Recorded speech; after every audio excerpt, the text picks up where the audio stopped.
Hello, hello. Welcome to the verse 1999. We are enjoying. I have been watching and playing the Regulus Anacdotyle. I'm about halfway through. You can join me, and we will react to the next part. And I will sneeze. A+ content right there. Me sneezing.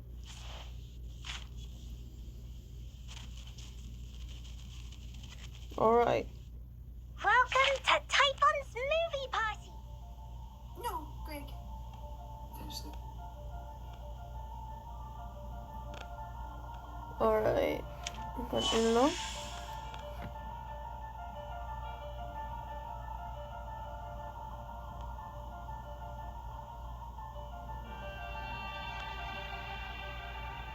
Alright.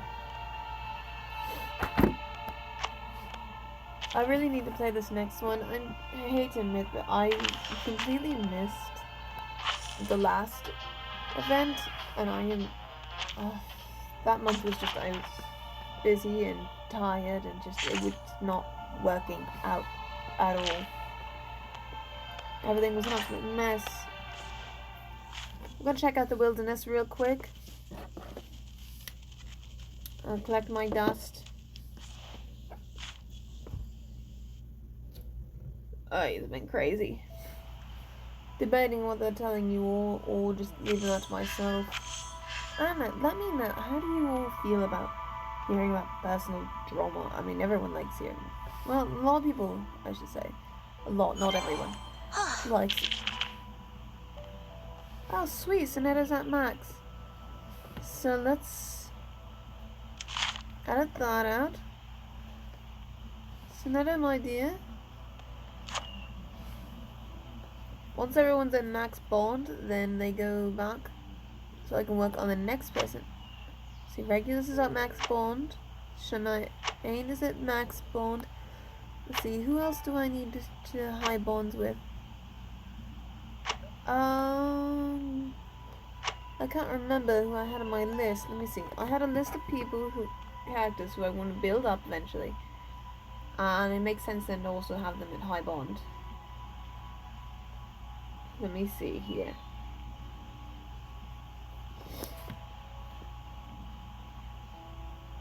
Let's see. Sotheby, yes. Medicine Pocket, yes. Voyager, most definitely want her. Which looks like about halfway, give or take. Marcus. Do I have her? Yes. Semmelweis, yes.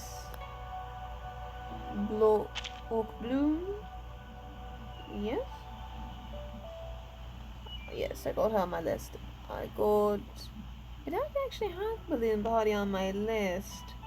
I might take her out then. Still need 12%.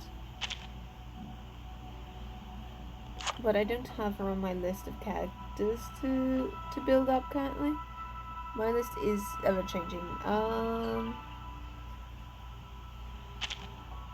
Sasuke, you were on my list for a while, but you've since been bumped off for somebody else. Tenant. Oh, the Source has also been bumped off. Source, where'd you go?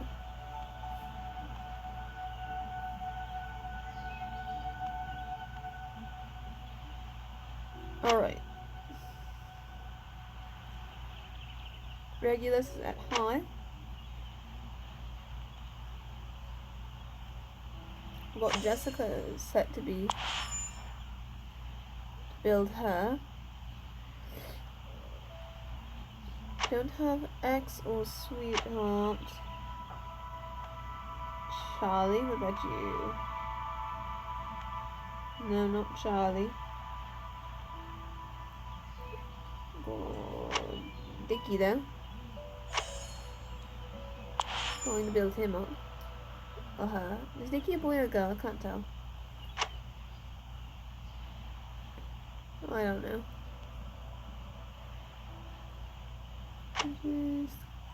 Ironically, I've got click on my list.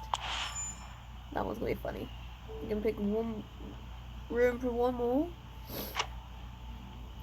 Oh, my nose. Everyone, don't get sick. Barbara. We're gonna build you up. I'm curious, where is Sotheby right now in all this? She's still at 22? Alright. Anyways, welcome to the wilderness, folks.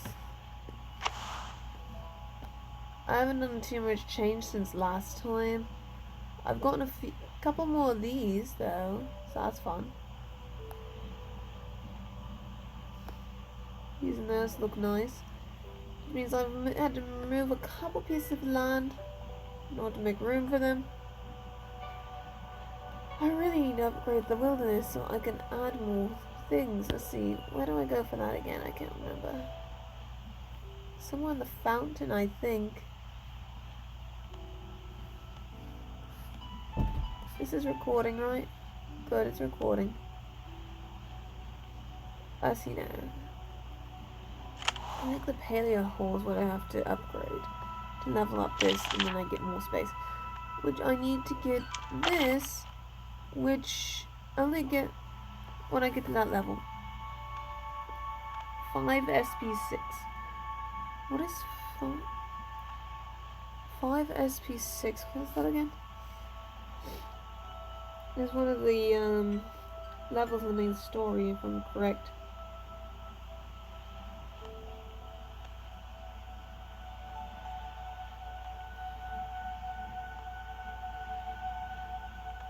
Let's see. I'm looking it up real quick on the Reddit page.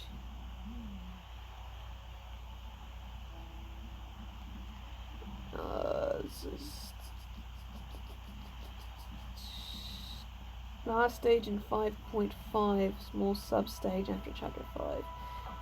Right. I think that's Semiwise's story, if I remember right. The underground rock that brings harvest used to level up the paleo. She has the same heartbeat with this island, with this land. Hope rises from the ground as soon as it is unearthed.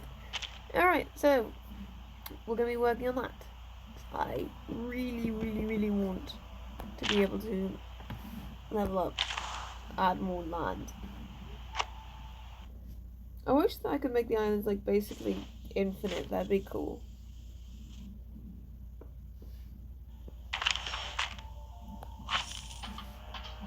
Alright, so let's get back into Regulus' story. So far, what's been going on is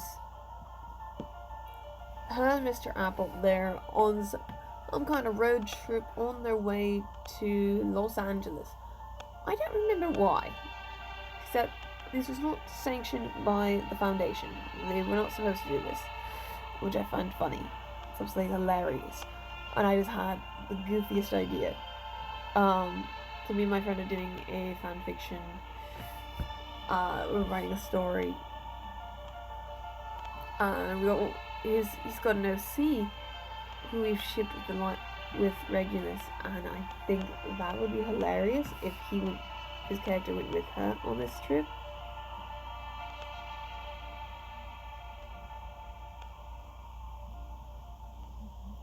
So that would be so funny.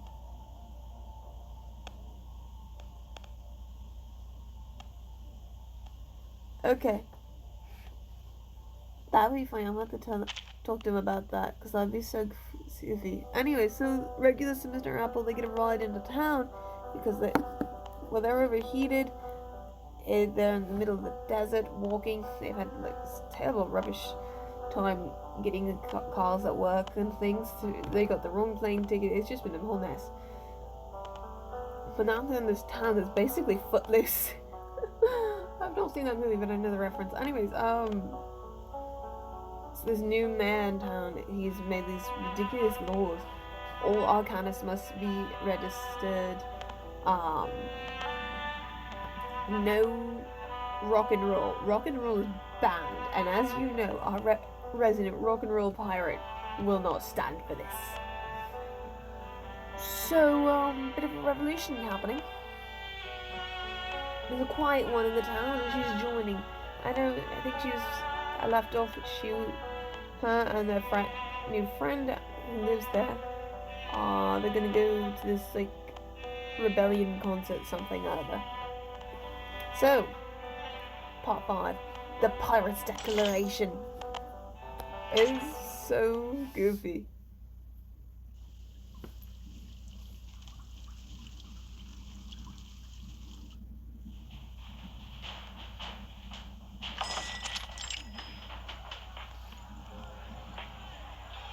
All night they make their way through secret passages beneath the hotel, traveling through layers of earthwork before arriving.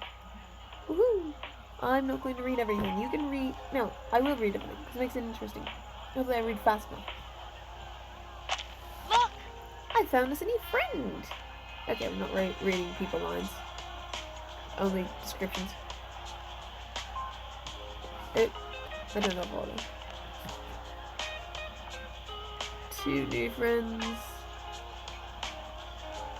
Funny until he started floating again because he was passed out. Everyone thought Mr. Apple was just an apple and that basically Regulus was nuts.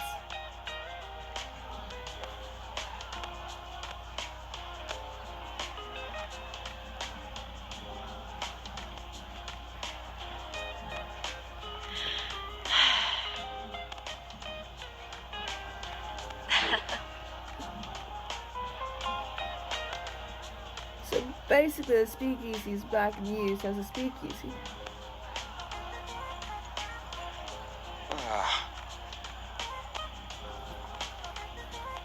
Wow! That is what we call an arcanist. That takes on the appearance.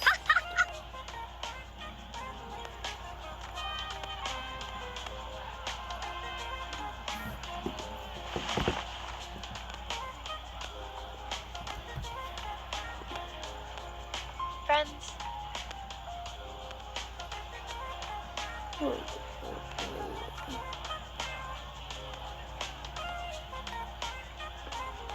Octopus Dimitri? Oh!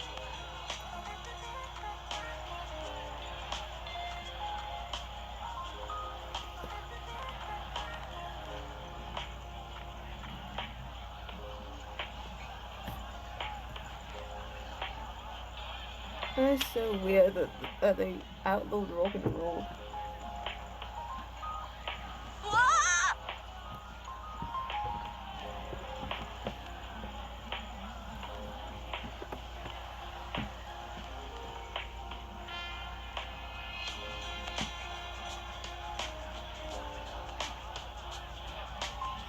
That's right. How do you record music on that?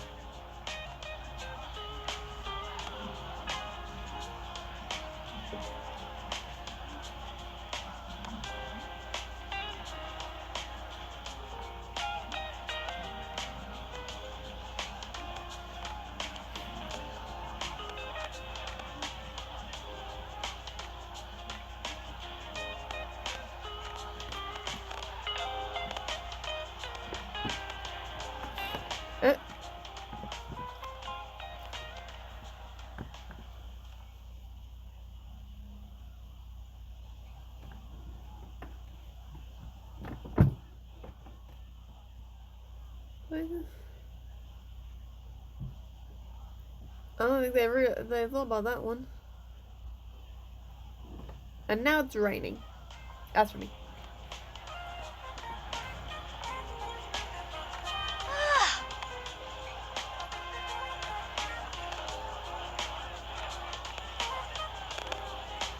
Regulus is such a rebel.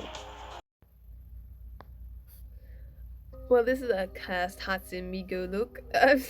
Anyways, let's just jump right into the topic of what I'm here to discuss. That is... Right, so I was previously recording the video you're just watching, and I had some issues, so you didn't get to see the end of it or hear my commentary. Don't worry, you didn't miss much. Well, not from my end anyways. On their end though, the anecdotal. So what happens is, so they have their concert. They go to the hall, There's absolutely no one there except the mayor. He's just expecting Regulus, which I find extremely suspicious. I don't know what's going on, but later on we find out it was considered a religious service, which was, again, very suspicious. I don't know why would only Regulus be the one showing up? Why is she the only one accepting the invitation? Why is she the only one giving an invitation? We don't get answers to this, like, at all. What we do find out that anyway, so her friends all show up. They bring a whole bunch of others with them. They have the concert with with basically the police trying to stop them and telling them, listen, we're just trying to uphold the law here, and all the people in the audience are like, what law? This is stupid. This is the dumbest thing ever. Why are you banning rock and roll? And the officers are like, ugh, kids these days. Ugh, horrible. Bleh, bleh. It's nuts. So they have the concert. It's wild, it's crazy. We kind of skim over that part. But like immediately after, Regulus and Mr. Apple are arrested. They are arrested and are in jail for 3 days, and the Foundation has to bail them out. So we skip like a week later. Regulus explaining all this to Sonetto, and Sonetto's just like, I hope you learned a lesson from this experience. Sonetto, darling, what lesson do you think Regulus is learning from this? Other than, have better security for her concerts. That's the only lesson I think is being learned here. Stick it to the man, you know? Stick it to the man! Right. So that was fun. She gets a letter from Riley at the end explaining that nothing really changed. She gets a letter from Riley and she knows that some new laws were even added. Like, nothing changed. Literally nothing changed. So they're still fighting the good fight and all that, you know? They still gotta deal with all that nonsense. Here's what it is. Foundation will be looking into the Enlightenment people, which is good because they're extremely suspicious. Like, there's something going on there. Feels like a cult. A cult took over. Yeah. So something will be done. No guarantee in what. Don't mind me, I got a pet peeve. Yeah. So that was fun though. I got some new insight on Regulus as a character. She's got a very strong sense of justice. And a bit reckless. She's very reckless. I already knew she was reckless. But this definitely highlights though her sense of justice. Like, she saw something that was in her mind was just completely wrong. Someone else, they might have taken issue with it, but just kind of ducked their head and just moved on, you know? Just like, oh, this place is kind of weird, let me get out of town, and just mind their own business basically. But no, not Regulus. She saw something wrong, and she just stuck around. She made friends and she stood up for them. And I like that the brief moment on the way to the concert hall, to the theater, Regulus and Riley, they take their own separate car and they have a moment to talk. Riley admits that she's not ready to sing in front of other people. She reveals that she used to be a radio DJ before the mayor came into power and all these new laws were put into place. And that's how I explain it. Like, sure, she's been in a band in the speakeasy, but she's not really been in front of people in a big old crowd. So that's all new to her, and from what I can see, it's very frightening to her. She's finds it very scary from the sounds of it. So that makes sense. And then Regulus's response to that is very mature, honestly. Like, she's Regulus is reckless and very pushy, but at the same time, she's like she tries to encourage Riley, like say, I didn't quite make it out, but like telling her, I think you'd be good. I think it'd be cool and really fun. But hey, you just want to be our driver, then that's fab too. It's cool. Like she does Riley that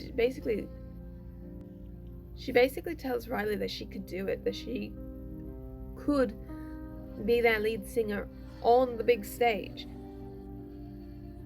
But it's okay if Riley doesn't want to. And Regulus is willing to step up and sing in person because she does like that attention. She does like being up there and doing things. But at the same time, she didn't necessarily plan to take the spotlight like that, to be the singer for them. Like, she's like, oh yeah, I can sing too. Like, she's a bit of bragging, which definitely fits her, but it wasn't necessarily her plan, But at the same time, Riley's like, okay, you can be the singer then. I'm just gonna sit in the background. But in the key moment, like, that hesitance that might make you think that Riley's gonna back off and then just, like, leave her friends to handle all this on their own. That is not the case. That is not the case at all. Because in the key moment, when they get to that hall and the mayor's trying to tell them no, Riley shows up and she puts a gun to the mayor's head. Keep in mind, it's the confetti gun. She's got this toy confetti gun. I forgot for like half a moment. That's what it was. I'm like, Riley, why are you putting a gun to his head? It's insane. But yeah, it's just a confetti gun. Like, she stands up for them. She's not quite ready to sing in front of a big crowd of people, but she is willing to be the rebel she needs to be. The rebel she is meant to be. Truly, a symbol of rock and roll.